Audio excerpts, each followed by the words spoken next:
Sports Team presents your Southern Tier Kickoff.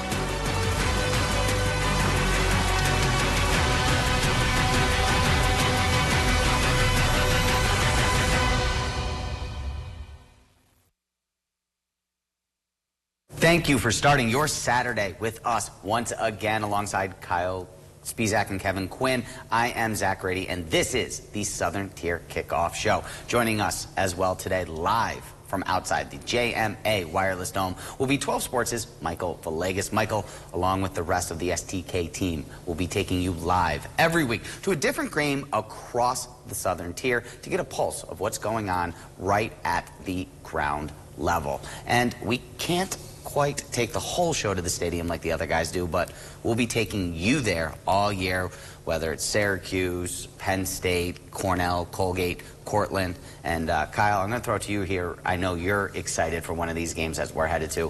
What game are you most looking forward to this season?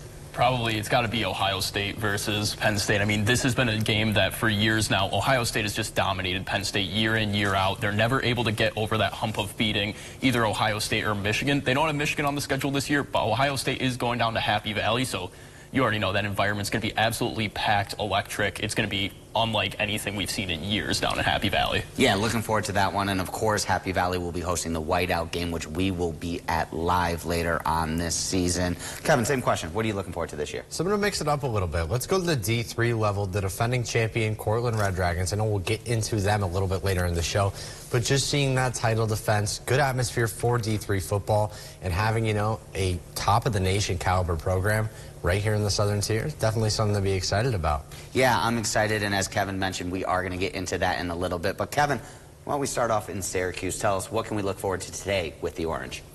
Yeah, looking ahead to one of our top games this afternoon, the Syracuse Orange with a challenge this week, playing both a conference foe and a ranked team as the Georgia Tech Yellow Jackets come to CNY.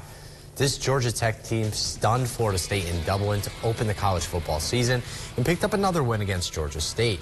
Cuse looking to avenge their home loss last season to the Yellow Jackets, a game where they only produced 50 yards of total passing, but now they have Kyle McCord under center, who had a career high in passing yards week 1. For the Orange, they'll be missing star linebacker Marlo Wax, as he's projected to be out for the next 6 weeks. The Orange looking for the upset and to remain undefeated in the Fran Brown era. And looking into some keys to the game for the Orange, they're going to need to stop the run. Syracuse allowed 255 yards on the ground last week to Ohio, and this is a Georgia Tech offense that can hurt you on the ground, not just with their running backs, but with their quarterback as well. They'll also need to take care of the football. It was a great game through the air for the Orange last week, but there was some luck involved, only walking away with that one turnover.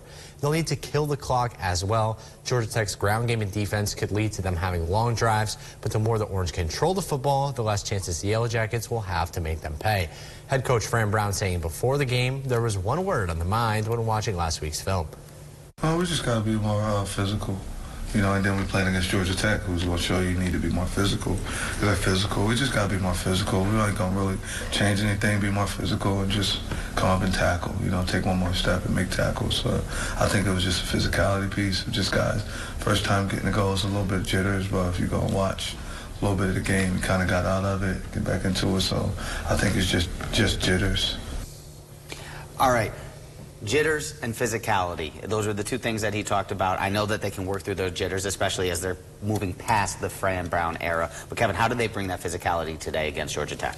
I think it's all going to be about stopping that run game, stepping up, make sure you're making the tackles, not letting these running backs slip through. Georgia State with a very talented running back on the ground, as well as their QB who can really, really get it going. I think one good thing for the Orange is this team winning versus Florida State week 1 might have scared them a little bit, but that second Florida State loss to Boston College might have eased the tensions a little bit for the Orange.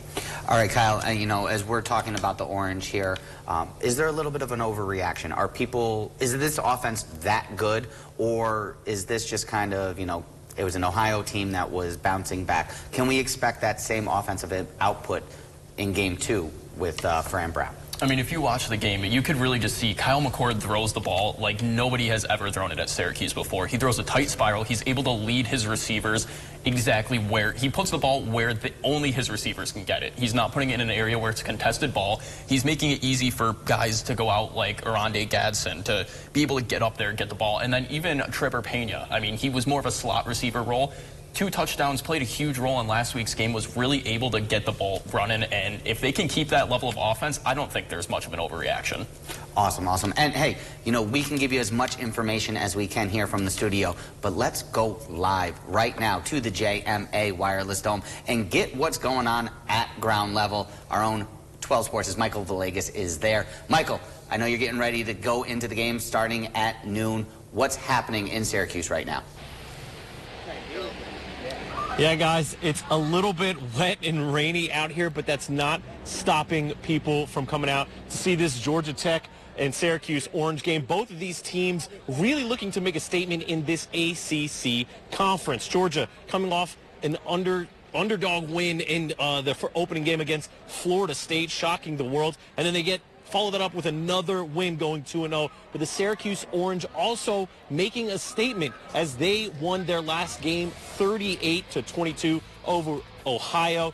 Now, Syracuse head coach Fran Brown saying that he likes what he saw from his team last game, but they wish they had a quicker start. He wanted to see them getting off the ball a little bit faster. Now, new quarterback Kyle McCord threw for 4 touchdowns in that one. Trevor Pena also showing out for the Syracuse Orange. And Syracuse did lose a captain and starter in linebacker Marlo Wax last game. He'll be out for 6 weeks, and that's going to be a big blow for this Syracuse Orange team, with a Georgia Tech team that's been running the ball day and night. The head coach saying after the win against Florida State, run the damn ball. That's all they want to do. They went 190 yards in their first game, 225. So it's going to be really important for the Syracuse Orange to stop that run.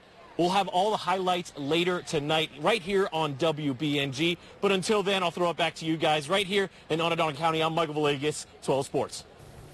All right, awesome, Mike. Thank you so much, and we look forward to seeing you across the Southern Tier the rest of this season. And speaking of the rest of this season, Kyle, I know Penn State is looking forward to a long and hopefully college football playoff-led season. What's going on down in Happy Valley? Yeah, I mean, week 2 brings a return to Happy Valley for the Penn State Nittany Lions, and in their home opener against Bowling Green Falcons last week, Penn State shut down critics, putting on a dominant display in Morgantown, shredding apart the Mountaineers secondary, and Nick Singletary was back to his freshman form after a sophomore slump last season. The Nittany Lions also made a huge strides when it comes to their receiver core, with Harrison Wallace III scoring 2 touchdowns with 117 yards on 5 receptions.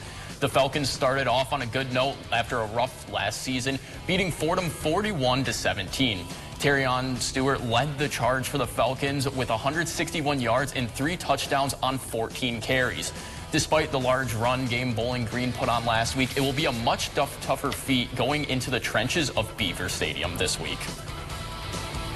And the keys to today's matchup for Penn State will be, like James Franklin said, staying disciplined before and after the play, getting the ball into Singleton's hands and letting him get downhill.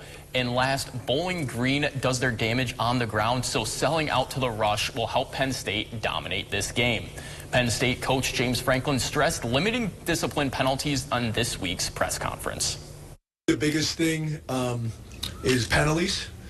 And when I talk about penalties, as you guys have heard me say before, it's not necessarily the penalties that happen during the play. It's the pre-snap penalties and the post-snap penalties. Those are the ones that you got to clean up because they're focus and discipline penalties. But that's probably the biggest thing from a player's perspective. All right, we're going to get into this more later when we do our picks. But real quick, Kyle, I know you mentioned some keys to the game. What's the biggest thing that Penn State needs to do to keep rolling offensively this week? They just got to get the ball in Singleton's hands, allow him to get downfield. In last week's game against West Virginia, he kind of showed that prowess he showed his freshman year, reaching 21 miles per hour on one of his runs. If he can get open in the field and he can really get downhill, he's unstoppable. It's the matter of opening up the gaps in the line where he can break through and get downhill and really just show that speed and blow defenders away. All right, and Kevin, likewise, defensively, they put on a performance against West Virginia. How do they keep that up? Well, I think the best thing is to keep your defense off the field. When you have a smaller conference school, especially coming into Penn State, what you need to think is do run the football, do control that clock, get to an early lead, and just kill all momentum, and then it should be smooth sailing for the Nittany Lions.